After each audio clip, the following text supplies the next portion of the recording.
কি রে সালমা, তুই কি করছিস? এই তো মা, আমি এখনো পড়াশোনা করছি।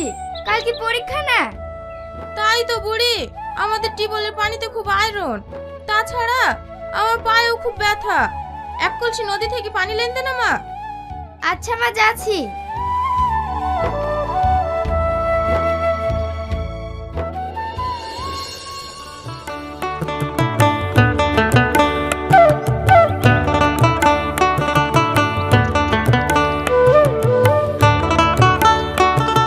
কি রে সেলিম, চণ্ডীদাসের মতন তো সিপ ফেলে বসে আছি। মাছ পালি না শুধু শুধু বসে আছি? এই তো প্রথম টুকা হইলো। তোর সাথে আমার কথা বলার টাইম নাই। কালকে আমার পরীক্ষা, এখন আমাকে পড়তে হবে। কি বললি? কাল পরীক্ষা নাকি? কেন তুমি জানো না কাল কি পরীক্ষা? তাই তো রে সালমা, পরীক্ষায় কি যে লিখবো কোনোদিন তো পড়তেই বসিনি। হে সালমা, তোকে আমার একটা উপকার করতে হবে। কি উপকার? পরীক্ষার সময় কিন্তু আমি তোর পাশে বসবো। তুই যা লিখবি আমায় কিন্তু দেখাইতে হবে। দেখাতে আমি পারি, কিন্তু একটা শর্ত আছে।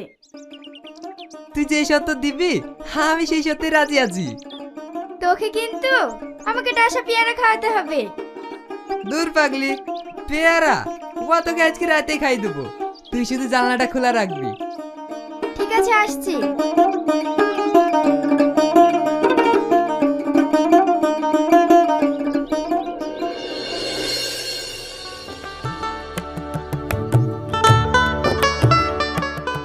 হে সালমা, পানি আনতে গেছিলি? শোন শোন, না রে, এখন আমি যাব না। দেরি হয়ে গেলে মা আবার বকবে। আর দেরি হবে না, একটা কথা আছে তোর সাথে। যা বলবি তাড়াতাড়ি বল। এই, কাল তো পরীক্ষা, তুই তো সবই জানিস। আমার মাথাতে কিচ্ছু ঢোকে না। কাল আমি তোর পাশে বসবো, তোর খাতাটা একটু দেখাস, আমি তোর দেখি দেখি লিখবো। খাতা আমি তোকে দেখাতে পারি, কিন্তু তোকে আমার একটা কাজ করতে হবে। তুই যা বলবি আমি তাই করব। কি করতে হবে বল না। তুই আমাকে এক কারি কুললেশি দিবি। আমার বান্ধবীরা কুলশাসকে খেতে চাইছে। আচ্ছা ঠিক আছে, যাইনি দেবো। ঠিক আছে, অনেক দেরি হয়ে গেল, আমি এখন আসছি।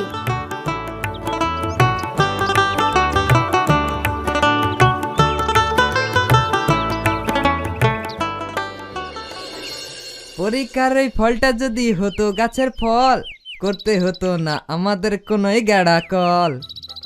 তাহলে তো তোমার ভালোই হইতো, পরীক্ষায় কিছু লিখতে হতো না। যে কালকের পরীক্ষায় কি যে লিখি